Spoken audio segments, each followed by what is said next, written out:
aqui é a Fernanda Frattarola e nesse vídeo a gente vai falar sobre a redação integrada do TOEFL IBT. Então, primeiro vamos só relembrar a estrutura da prova. Então, você, no dia da prova, vai começar pela sessão do reading. Depois da sessão do reading, a gente tem o listening. Depois da sessão do listening, a gente tem um intervalo de 10 minutos em que você pode sair da sala, tomar uma água, ir ao banheiro, comer alguma coisa. E quando o intervalo de 10 minutos acaba, a gente tem a sessão do speaking. E por último, a gente tem a sessão do writing. Então, o writing é a última sessão da prova e ele é composto por duas redações, a redação integrada e a redação independente. E nesse vídeo de hoje, a gente vai falar sobre a redação integrada, a gente vai fazer uma visão geral da redação integrada, o que é redação integrada. Então, é uma apresentação dessa redação. Para essa redação, a gente tem os seguintes critérios de avaliação: conteúdo, que é coerência e precisão, que é se o conteúdo que você entregou é de fato o conteúdo que foi dito. A gente vai falar um pouco sobre isso. A gente tem organização, que é sempre um critério de avaliação muito importante, e o uso do idioma, que caracteriza gramática, ortografia, e a gente também vai falar um pouco mais sobre isso. Então aqui a gente vai fazer mesmo o processo de ter essa visão geral e entender o que é redação integrada. Então, a redação integrada, ela se chama integrada porque ela testa mais de uma habilidade. Então, a gente tem a primeira habilidade testada, é o reading. Você vai ler um texto, você tem 3 minutos para ler esse texto, é um texto acadêmico. E esse texto, ele vai, então, apresentar a defesa de uma ideia ou teorias que apoiam uma determinada ideia.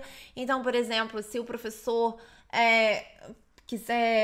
for defender, por exemplo, smart cars e for falar por que smart cars vão ser importantes no futuro, você vai ter 3 razões, então, para ele defender que smart cars são bons, são coisas boas que vão melhorar a qualidade de vida das pessoas.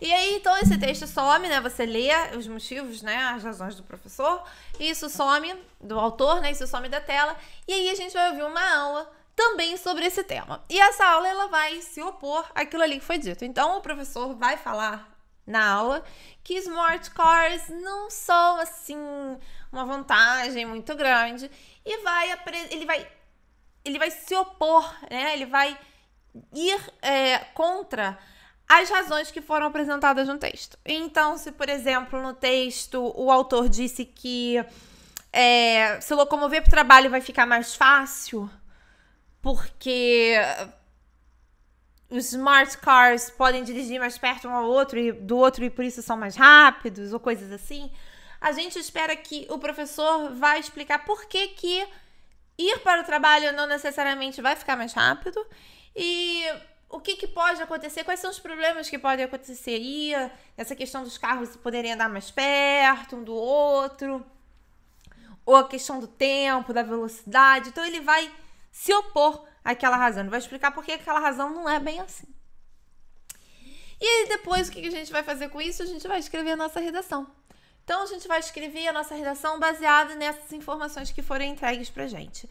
A gente tem 20 minutos para escrever essa redação de fato. O mínimo é de 150 palavras. A recomendação é sempre que você escreva acima do mínimo. Uma redação completa de fato, com todos os detalhes que precisam ser entregues, nunca vai ter 150 palavras só. A gente está falando aí de uma redação que vai ter 200, 225, 240 palavras.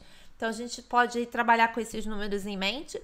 Importante aí é a gente falar também um pouco sobre o mito que tem quando a gente está falando de provas do TOEFL, né? Por exemplo, é que você tem que tomar cuidado com a quantidade de palavras que você escreve para não escrever muito, porque perde-se ponto por escrever muito. Isso é mito.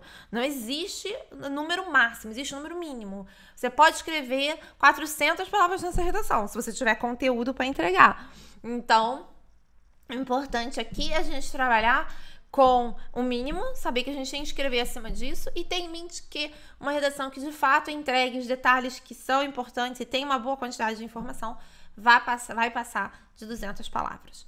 Então, a gente tem que fazer um resumo do que foi apresentado no texto, na aula, né, no áudio que a gente ouviu, e como é que essa informação se opõe ao reading.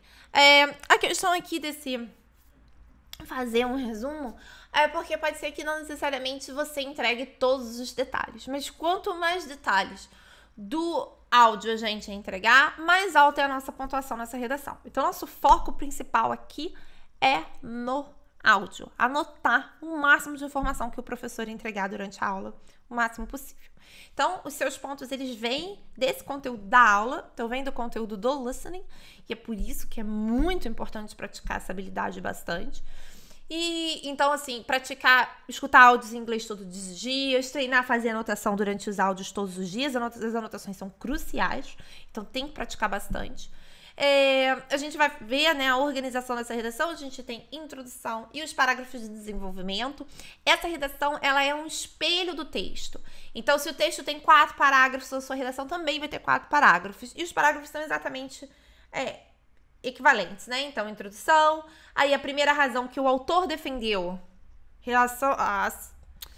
razão X, você vai escrever no seu primeiro parágrafo de desenvolvimento o que o professor disse que se opõe à razão X. E aí sim vai Y, Y, Z, Z. Essa redação, lembrando que quando você estiver escrevendo, isso é importante, né? O texto volta para a tela, então a sua tela fica dividida. Você tem do lado direito o espaço para você escrever e do lado esquerdo você tem o texto. Então você tem acesso ao texto o tempo todo, então dá para trabalhar bem com essa questão do espelho.